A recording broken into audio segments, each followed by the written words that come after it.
একজন সুপ্রতিষ্ঠিত ছেলে তার বাবাকে গিয়ে বলল, বাবা, তুমি না বলেছিলে পিতৃঋণ নাকি কোনোদিনও শোধ করা যায় না? তুমি কি জানো, তুমি আমার পেছনে বিগত 20 বছরে যত টাকা খরচ করেছ, আমি আগামী 3 বছরেই এর পুরোটা শোধ করে দিতে পারবো। কথাটা শুনে বাবা একটু মুচকি হাসলেন। তারপর বললেন, খোকা, একটা গল্প শুনবি?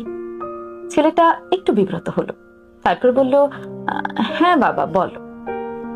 তোর যখন 4 বছর বয়স, আমি তখন 2000 টাকা বেতনে চাকরি করি। এত অল্প টাকা দিয়ে সংসার চালাতে যে কি পরিমাণ কষ্ট হতো কাউকে কখনো বুঝতে দেইনি। তবুও চেষ্টা করেছি সাধ্যের মধ্যে তোর মাকে ভালো রাখতে, সুখে রাখতে।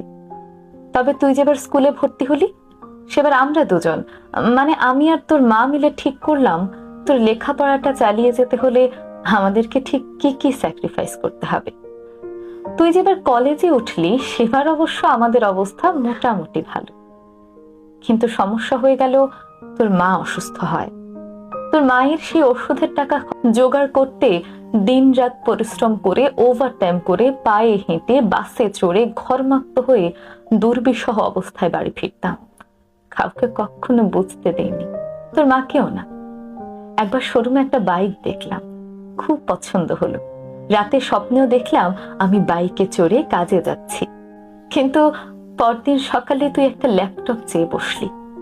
তোর কষ্ট আমার সহ্য হয় না বাবা, তাই আমি বাইক না কিনে তোকে ল্যাপটপটাই কিনে দিলাম।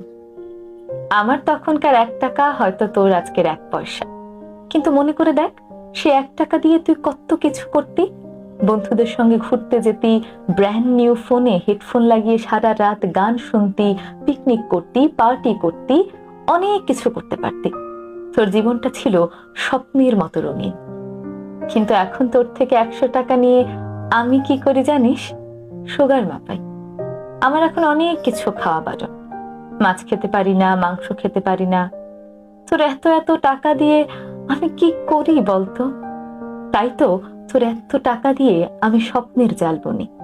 আর সেই স্বপ্নে আমি বাইকে চড়ে সারা শহর ঘুরে বেড়াই, বন্ধুদের সঙ্গে ঘুরতে যাই, তোর মায়ের হাতে হাত রেখে তাঁত মেলায় যাই। বাবারা নাকি খারুস হয়। জানিস, আমিও আমার বাবাকে তেমনটাই ভাবতাম। বাবারা হয়তো ছেলেদেরকে মুখ ফুটে বলতে পারে না তাদের কতটা ভালোবাসে, কিন্তু দায়িত্ব পালনের জায়গা থেকে কখনো 1 পা পিছু হটে না। চারিদিকে সারা জীবন অনেক মাতৃবন্দনা শুনবি, কিন্তু কখনো কি পিতৃবন্দনা শুনেছিস? না, শুনবি না। কারণ পুরুষ মানুষের জীবন